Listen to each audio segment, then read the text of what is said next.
Hello मेरे दोस्तों। तो स्वागत है आपका हमारे इस नए एजुकेशन प्लेटफॉर्म RPA1 क्लासेज में। तो आइए दोस्तों, आज की क्लास आरंभ करते हैं हम बिना टाइम गंवाए। पिछली क्लास में हमने स्क्वायर रूट के बारे में बेसिक चीज़ें अच्छे से पढ़ी हैं और क्लियर की हैं। तो उसी को आगे बढ़ाते हुए हम आज और कुछ अच्छे क्वेश्चन करेंगे और हम स्क्वायर रूट को आज अंतिम टच देंगे। तो आइए उसी साथ टाइम वेस्ट ना करते हुए हम क्लास को आरंभ करते हैं। तो देखिए पहला क्वेश्चन, किस न्यूनतम से पिछली जो क्लास थी उसमें हमने पढ़ा था भाई टॉइस वैल्यू दे दी, हमें टॉइस संख्या दे दी, उसमें कितने का भाग दें या कितने से मल्टीप्लाई करें ताकि वो एक पूर्ण वर्ग बन जाए। आज हम वो सीखेंगे। टॉइस संख्या दे दी हमें तो भाई उस संख्या में कितना जोड़ें या कितना घटाएं कि वो एक पूर्ण वर्ग हो जाए। तो आइए देखते हैं पहला क्वेश्चन, किस न्यूनतम संख्या को 16,800 में से घटाया जाए कि वह पूर्ण वर्ग बन जाए। अब आप यहां एक दिमाग लगाओ, हमें संख्या कितनी दी हुई है 16,800। अब ये बोल रहा इसमें से घटाना, मतलब कि ये ज्यादा है, जो पूर्ण संख्या निकालनी उससे थोड़ी ज्यादा है, तभी तो इसमें से कुछ माइनस करेंगे हम ताकि ये एक पूर्ण वर्ग बन जाए। यहाँ पे आके एक पूर्ण वर्ग बन जाए, किसी भी संख्या का वो एक पूर्ण वर्ग होनी चाहिए। तो पिछले जो क्वेश्चन दे रहे उनमें हमने लगाया था फैक्टर विधि, गुणनखंड मेथड लगाया था। अब इसमें हम लगाएंगे डिवीजन मेथड। तो आइए देखते हैं पहले क्वेश्चन को कैसे सोल्व करते हैं। सबसे पहले 16,800 लिख लो। अब राइट हैंड से दो दो के जोड़े बना लो, 8 2 और यहां 1 बचा। अब इधर 0 लगा लो, कोई फर्क नहीं पड़ेगा, तो ये भी 2 है। अब सबसे पहले ये 8 देखो, तो इसके पास नियरेस्ट स्क्वायर 1 है, इससे ज्यादा नहीं होना चाहिए, तो फिर हमने 1 लिया। कितनी बार लिया 1 बार, कितने आए 1। अब यहाँ 1 में जिस संख्या स्क्वायर देते हैं वही जोड़ते हैं। अब ये इसमें प्लस कर लो, यहाँ 2 हो जाएगा, तो यहाँ कितना आ जाएगा, यहाँ 1 आ जाएगा, 1 में से 1 गया तो 0। अब इसके बाद पूरा जोड़ा उतरता है 68। पिछली क्लासों में हमने ये डिवीजन मेथड अच्छे से पढ़ लिया है, तो आप वहां जाके वो क्लास अच्छे से देख ले तो आपको अच्छे से समझ में आ जाएगा। तो यहाँ 68 हो गया। अब बताओ यहाँ क्या रखूं, यहाँ जो रखेंगे उसी से मल्टीप्लाई करेंगे, तो 68 से कम आना चाहिए। अब यहाँ देखो क्या रखे, 4 रख सकते हैं, नहीं रख सकते, 3 भी नहीं रख सकते, तो फिर 2 ही रखना पड़ेगा, क्योंकि 3 रखने के बाद 69 हो जाता है, तो 68 से ज्यादा हो जाता है। तो अब यहाँ 2 रखेंगे, तो जितना यहाँ रखा उतना भी यहाँ रखो, फिर इनको जोड़ लो 24। अब इनका मल्टीप्लाई यहाँ कर लो, कितना हो जाएगा 44। तो कितने बचे 4 2 24 बच गए। अब क्या करना, अब यहाँ कुछ वैल्यू देंगे तो ये छोटी हो जाएगी, 2 0 उतार लो, क्योंकि यहाँ जोड़े में ही उतरते हैं। अब यहाँ बताओ क्या रखेंगे, तो 9 रख सकते हैं ज्यादा से ज्यादा, क्योंकि 10 तो रखते नहीं है, तो 9। अब मल्टीप्लाई कर लो, 9 9 की 83, 8 हासिल के, 9 4 36, 36 8 44, 44 की 4 4 हासिल के, 9 2 18 4 22। अब माइनस कर लो, 10 में से 8 2248 से कितना बचेगा, अरे 2400 में से 2248 गया तो कितना बचेगा 159। कितना बचा हमारे 159। अब इसके बाद हमारे पास कोई नहीं बचा। अब आप यहां देखो ये वैल्यू हमारे यहां बची है, उसके बाद हमारा खत्म हो गया, यहां पे कोई वैल्यू नहीं बची है। अब आप इस वैल्यू में से 16,800, इसका आंसर तो हमारे क्या आ जाए 159, मतलब ऑप्शन बी इज राइट। 16,800 में से 159 बाकी कर लो, 10 में से 9 8, 9 में से 5 4, 7 में से 1 6 और 1 16,648। तो अब ये 2 ये नहीं, तो ये संख्या 129 का पूर्ण वर्ग है, जबकि हमें संख्या 16,800 दी हुई थी। तो हमने क्या किया 16,800 में से 159 बाकी कर लिया, तो 16,648 आ गए, जो 129 का स्क्वायर है। और हमसे पूछा क्या गया भाई 16,800 में से क्या घटाया जाए, मतलब कि ये ज्यादा संख्या है, तो यहाँ प्लस में आंसर आना चाहिए। तो भाई इसमें से क्या घटाया जाए, तो मतलब कि इस संख्या में से आप 159 घटा लो तो ये एक पूर्ण संख्या बन जाएगी। अब इसी में पूछ सकते हैं कि भाई ये संख्या दे दीजिए, इसमें क्या जोड़े कि वो पूर्ण वर्ग बन जाए, तो यहां आंसर माइनस में आने चाहिए। ये चीज ध्यान रखने वाली बात है। तो भाई यहां माइनस प्लस में आएंगे तो हम घटाएंगे, और घटाएंगे तब प्लस में आना चाहिए, और अगर जोड़ेंगे तब यहां माइनस में आना चाहिए। तो हमने ये माइनस मतलब घटाने वाला अच्छे से पढ़ लिया है, आप तो समझ में भी अच्छे से आ गया होगा। अब हम करेंगे अगर कुछ जोड़ दे तो क्या होगा। तो आइए अगले क्वेश्चन में चलते हैं। तो आइए दोस्तों, अगला क्वेश्चन हमारा उसी तरह का है, पर अब इसमें हम कुछ संख्या जोड़ेंगे। एक संख्या दी हुई में 61,501, उसमें जोड़ना मतलब इससे कुछ ज्यादा वाली संख्या जो है पूर्ण वर्ग होगी, ना कि जब घटाया जाएगा तो एक छोटी संख्या उससे छोटी संख्या पूर्ण वर्ग होगी। यहाँ जो संख्या दी हुई उससे ज्यादा वाली पूर्ण वर्ग होगी। और दोस्तों अगर आपको मेरी वीडियो अच्छी लग रही हो तो आप चैनल को सब्सक्राइब जरूर करना, इस वीडियो को लाइक करना और अपने दोस्तों को शेयर करना। आइए यहाँ देखते हैं। अब क्वेश्चन उसी टाइप का है, तो भाई जोड़ा या घटाया जाए। तो मैंने क्या बोला, जब जोड़ा या घटाया जाए तो हमें डिवीजन मेथड यूज में लेना है, और अगर उसमें गुणा या भाग किया जाए तो उसमें हमें फैक्टर मेथड या गुणनखंड विधि यूज में लेनी है। अब यहाँ वैल्यू देखो आप क्या है, 61501। अब इसमें क्या जोड़ा जाए ताकि ये पूर्ण वर्ग हो जाए। तो अब यहां देखो आप इधर से जोड़े बना लो, 2 2 और 2, ऐसे भी कर सकते हो। और अगर ये वैल्यू दी हुई में अगर आपको इन तीनों का इसके आसपास का स्क्वायर पता हो तो आप ऐसे भी कर सकते हो, इन तीनों को भी साथ में ले सकते हो। तो पिछले वाले में हमने 2 से किया, इस बार हम 3 से करके देखते हैं ताकि आपको कुछ अलग सीखने को मिले। तो अब हमने यहां 2 बनाया, अब इन तीनों के पास का स्क्वायर हमें पता है तो हम सीधा इन तीनों डिजिट को लेते हैं। तो अब देखो 25 का कितना होता, 625 ज्यादा हो जाता, तो फिर 24 का देखो, 24 का कितना होता है, 575। अब यह 24, अब इसमें और 24 वापिस जोड़ लो, क्योंकि जितने का स्क्वायर होता है वो उसमें वापिस जोड़ लेते हैं। तो 48 यहां आ गया। अब यहां बाकी कर लो, कितना बचेगा, 24 तो यहां से बचेंगे, 24 और 15 39, क्योंकि 9 यहां पर बचेंगे। एक हासिल था 15 में से 6 रहा तो 9, एक हासिल था 10 में 6 रहा 3, 39 यहां बचा। अब क्या होता, ये जोड़ा यहां आ जाता है, तो 0 और 1 यहां तक समझ में आ गया। अब यहां क्या पुट करें, जो पुट करेंगे उसी से मल्टीप्लाई हो रहा है। अब ध्यान ये रखना हमें यहां एक बात, तो यहां अगर हम जोड़ें तो अब इससे कुछ वैल्यू ज्यादा आना चाहिए उससे मल्टीप्लाई करने पर, ना कि कम, क्योंकि हमें कुछ जोड़ना है। अब जैसे आप यहां मान लो हमने 7 यहां पुट किया तो फिर 7 से मल्टीप्लाई हो रहा, सही है। तो 7 7 49, 4 हासिल था, 7 8 56, 56 4 60, 0 6 हासिल था, 7 और 28 है 34। अब यहां देखो इससे ये वैल्यू कम है ना, मतलब ये गलत है, कम नहीं होनी चाहिए। अगर कोई वैल्यू हमें जोड़नी है तो उससे ज्यादा होनी चाहिए, तो हम यहां 7 नहीं रखेंगे। अब हम यहां 8 रख के देखते हैं, 8 8 64, 6 हासिल का, 8 8 64, 64 70, 0 7 हासिल का, 8 और 32 और 7 39।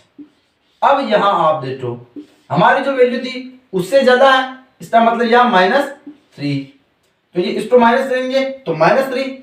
अब जब हमें जोड़ना हो तो हमारा आंसर माइनस में आना चाहिए, और जब हम घटाएंगे तो प्लस में आना चाहिए। तो यहां देखो अगर इस वैल्यू में हम 3 जोड़ दें तो ये पूर्ण वर्ग हो जाएगी, तो ऑप्शन ए इज राइट। आइए एक बार ट्राई करते हैं, हम देखते हैं कि भाई होता है या नहीं होता। तो 61,501, अब इसमें 4 जोड़ दो तो कितना हो जाएगा, ये 61,505।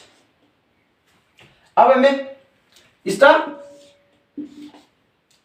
रूट लेके देखते हैं, तो भाई ये किसका स्क्वायर होता है, तो पहले 5 डिजिट है, 5 है इटालियन तो 5 ही आएगा, इसमें अब 2 ऑप्शन बनेंगे ही नहीं। अब 2 डिजिट छोड़ दो, उसके बाद में ये देख लो कितने ये पास में है,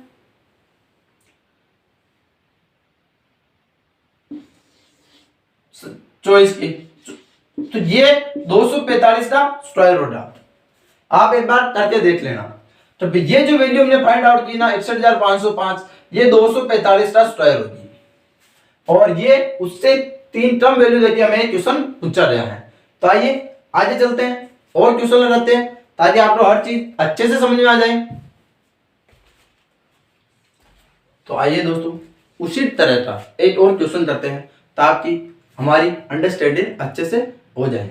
तो अब हमें एक संख्या दे दी हुई है भाई 24,020 दे दिया रहा है, मैं क्या जोड़ा जाए, अब भी हमें जोड़ना ही है, क्या जोड़ा जाए कि वह पूर्ण वर्ग बन जाए। मतलब कि ये संख्या टर्म है, अब इसमें हमें कुछ जोड़ना है ताकि ये पूर्ण वर्ग बन जाए। तो आइए देखते हैं। तो मैंने क्या कहा, सबसे पहले संख्या लिख लो 24,020। अब डिवीजन मेथड इधर 2 से, अब 240 के आसपास का आपको स्क्वायर पता है तो फिर तीनों ले लो, अगर पता नहीं है तो फिर एक काम करो, यहाँ 2 यहाँ 2 ऐसे ले लो। पर हमें 240 के स्क्वायर या उसके आसपास का स्क्वायर पता है तो ये तीनों साथ में ले सकते हैं। अब 240 के आसपास 15 ले लो, 15 कितना होता है 225, 16 का 256, तो उससे टर्म वाला लेना तो 15 ले लेंगे, तो फिर इधर 15 जोड़ लेंगे, यहाँ 30 हो जाएगा। 15 कितना होता है 225, 15 लिया हमने, कितना बचा 15 बचा। अब ये जोड़ा यहाँ आ जाएगा, यहाँ 20, 1520 हो रहे। अब मेरे को बताओ यहाँ क्या लगाएं। अब हम पिछली बात याद रखना, मैंने बोला कि हमें जोड़ना है तो आंसर माइनस में आएगा, मतलब लगभग इससे थोड़ा बड़ा आना चाहिए। अब यहाँ जैसे 4 लिख लो, 3 चौक 12 तो छोटी संख्या है। अब 5 देख लो, 5 तो या 5 रखेंगे तो 5 से मल्टीप्लाई करेंगे तो 5 से 1500, 5 25, मतलब 1525 आ जाएगा, जो हमारे वैल्यू से थोड़ा बड़ा है, हमें बड़ा ही चाहिए। तो यह आंसर क्या आएंगे -5। इस संख्या में कितने में 24,020 में आप 5 जोड़ लो, उसके बाद ये 155 का परफेक्ट स्क्वायर बन जाएगा। तो दोस्तों हमने ये चीज सुन रहे अच्छे से कर लिया है और आपकी अंडरस्टैंडिंग अच्छे से बढ़ती होगी तो आप इस तरह के क्वेश्चन आसानी से कर लेंगे। तो आइए कुछ क्वेश्चन और करते हैं, कुछ नए क्वेश्चन और देखते हैं ताकि आप लोग और अच्छे से समझ में आए। तो आइए दोस्तों अगले नए तरीके जो एग्जामों में पूछे जाते हैं। अब यहाँ 2 क्वेश्चन देखेंगे जो अंडर रूट के अंदर पॉइंट में दिए हुए हैं। अब इस टाइप के क्वेश्चन को कैसे करें ताकि हमारे जो इजी फास्ट हो जाए और तो ही एक्यूरेसी भी मेंटेन हो जाए, क्योंकि एक्यूरेसी बड़ा रोल अदा करती है एग्जाम में। तो अब पहले वाला क्वेश्चन देखिए। अब ये क्वेश्चन आ गया, अब हमें क्वेश्चन देखिए बोलेंगे इसको सॉल्व करो। तो अब हमें क्या करना इस टाइप के क्वेश्चन में, अब यहाँ देख लो ये 0.441, 0.625। अब इस टाइप के क्वेश्चन में हमें क्या करना, सबसे पहले आप यहाँ ऊपर वाले में देखो पॉइंट के बाद कितने हैं 1 2 3। अब यहाँ हम लिख सकते हैं इंटू 10 की घात -3, इस पॉइंट को हटा देंगे। अब उसी तरीके से यहाँ पॉइंट के बाद देखो 1 2 3, अब इस पॉइंट को हटा के यहाँ लिख सकते हैं हम 10 की घात -3। अब ऊपर 10 की घात -3, नीचे 10 की घात -3, तो दोनों कैंसिल आउट हो जाएंगे। अब यहाँ क्या बचा 4, अब 0 हटा सकते हैं क्योंकि 0 से कोई फर्क नहीं पड़ता। अब इनका रूट ले लो, 441 का रूट कितना होता है 21, 625 का 25। अब इनको 16 कर लो तो क्या पॉइंट हो रहा 0 रहा, तो 25 8 200, 10 बचेंगे। अब 10 में 0 डालो, 25 और 100, इसको 16 करने के बाद कितना आया 0.84 हमारा आंसर आया।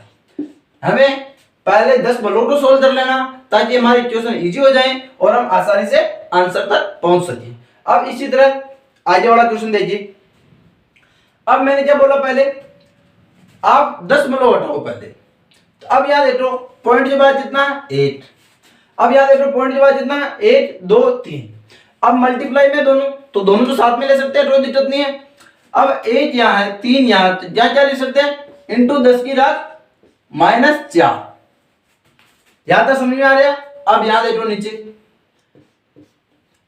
1 2 3 4 5 6, तो यहां हम क्या लिख सकते हैं, 10 की घात -6। अब यहां से पॉइंट हटा दो, यहां से पॉइंट हटा दो, ये पॉइंट हट जाएगा, ये पॉइंट हट जाएगा। किसी भी वैल्यू जब पहले जीरो तो उन जीरो का कोई मतलब नहीं होता, इन्हें हटा लो, यहां ये हट जाएगा, यहां ये दोनों हट जाएंगे। अब इनको कैंसिल आउट कर लो अंदर ही, फिर बाद में हम इनका रूट ले लेंगे। तो अब यहां देखो 17 पंजे 85, 5 बचे 19 पंजे 95।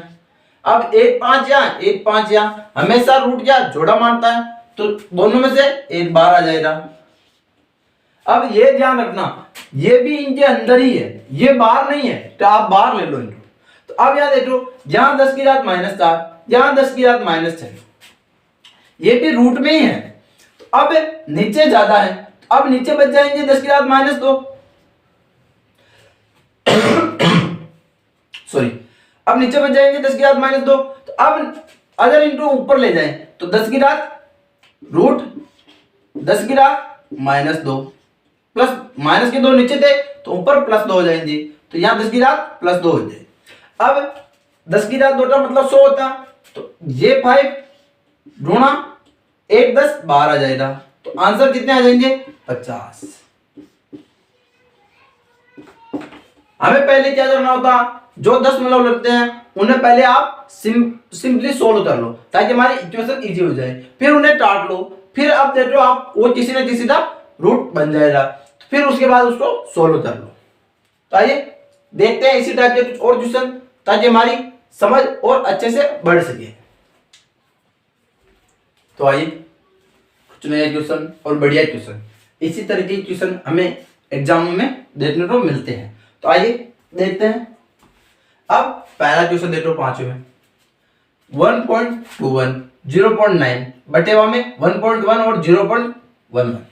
मैंने क्या बोला, सबसे पहले आप काउंट करो, तो पॉइंट के बाद 2, पॉइंट के बाद 1, यहाँ 2 1 3 इंटू क्या ले सकते हैं 10 की घात -3, ध्यान रखना ये अंडर रूट में ही है। उसके बाद 2 1 3 इंटू क्या ले सकते हैं 10 की घात -3। अब ऊपर 10 की घात -3 है, नीचे 10 की घात -3 है, तो कैंसिल आउट हो जाएगा। उसके बाद 11 11 बार 11 से कैंसिल आउट, तो कितना बचा, केवल 9 बचेगा। अब रूट में 9 बचा, बराबर कितना हो जाएगा 3। इसका आंसर हमारे क्या आ जाएगा, हमें 3 इसका आंसर प्राप्त हुआ है। पहले हमें 10 मिनट सोल्व किया तो हमारा आंसर बहुत ही इजी वे में हमें प्राप्त हो गया। तो अब आगे वाला क्वेश्चन देखिए, इस टाइप के क्वेश्चन अक्सर एग्जामों में पूछे ही जाते हैं। अब यहां देखो आप, अब हमें पता 900 का रूट कितना होता है, वो तो हमें पता कितना होता है 30 प्लस। अब इसको कैसे सोल्व करें, तो अब इसी चीज को आप देखो, पॉइंट के बाद 9 कितना है इंटू 10 की घात -2 होती है, यहां तक समझ में आ गया 10 की घात -2।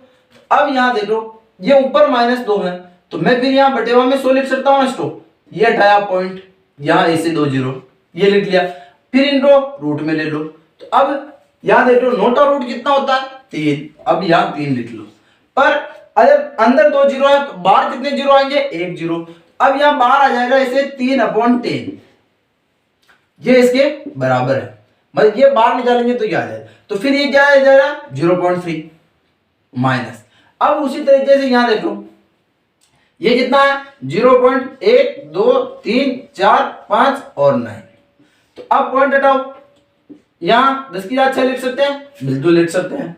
तो अब यहां बताओ, फिर इन जीरो की कोई वैल्यू नहीं है, अब नोटा कितना होता है 3, 10 की घात 6 अगर अंदर है तो बाहर निकलेंगे तो 10 की घात 3 निकलेगी, तो 1 2 और 3, तो यहां कितना हो जाएगा -0.003।